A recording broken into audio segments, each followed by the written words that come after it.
Alors, je suis Manon Tunda, chargée de communication du groupe SNPC, rattachée au département communication.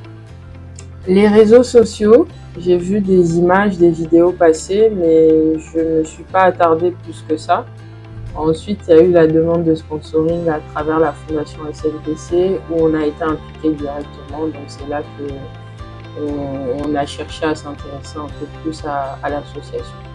Alors je pense que c'est une initiative louable parce qu'elle permet de rassembler des personnes, donc d'agir collectivement et d'attirer l'attention sur des sujets qui minent la société, qui sont donc des sujets importants comme la cause du diabète.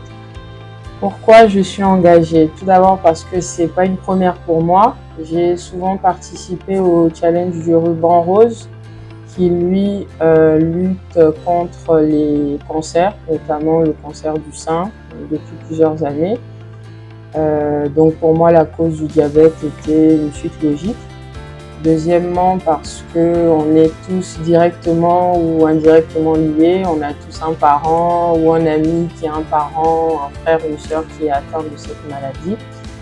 Et troisièmement, parce que on aimerait bien apporter aussi sa pierre à l'édifice pour des causes nobles, et je pense que la lutte contre le diabète en fait partie. Le sentiment, c'est comme le premier, impatiente, donc de pouvoir relever le défi, enfin les objectifs que je me suis fixés, mais j'ai également peur de ne pas pouvoir être à la hauteur.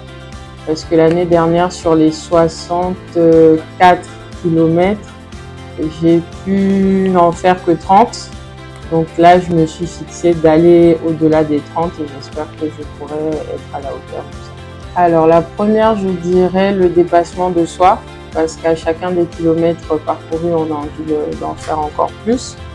La deuxième raison, c'est le fait que la marche soit une belle expérience sportive et humaine, parce qu'on arrive de façon un peu individuelle. Au départ, on ne se connaît pas tous, mais à la fin, on devient une équipe et on s'encourage, on se félicite. Donc ça, c'est aussi une des raisons pour lesquelles j'encourage les personnes à participer.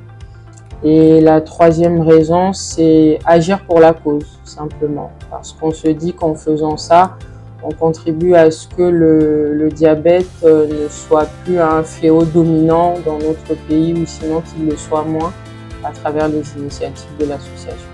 Alors je leur dirais qu'il n'y a pas de raison d'avoir peur, parce qu'on n'est pas sur une évaluation de performance d'un individu à un autre. Il n'y a pas de premier ou de dernier.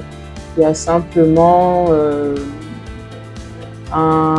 comme je disais tout à l'heure, une question de dépassement de soi et un objectif qu'on se fixe pour soi-même et qu'on atteint pour soi-même avant de le faire pour les autres. Donc sortir de sa zone de confort n'a jamais fait de mal à personne. Ça ne devrait pas faire peur, mais plutôt inciter les gens à venir pour les prochaines éditions. Alors je tiens à féliciter et encourager Rodrigue ainsi que tous les membres de l'association pour cette belle initiative qui est devenue un rendez-vous annuel. Et j'apprécie que la traversée du Mayombe ne se limite pas qu'à la marche sportive, mais qu'elle porte un message vital pour notre société à travers chacun des kilomètres parcourus. Donc la prévention contre le diabète et le dépistage précoce qui nous concerne tous.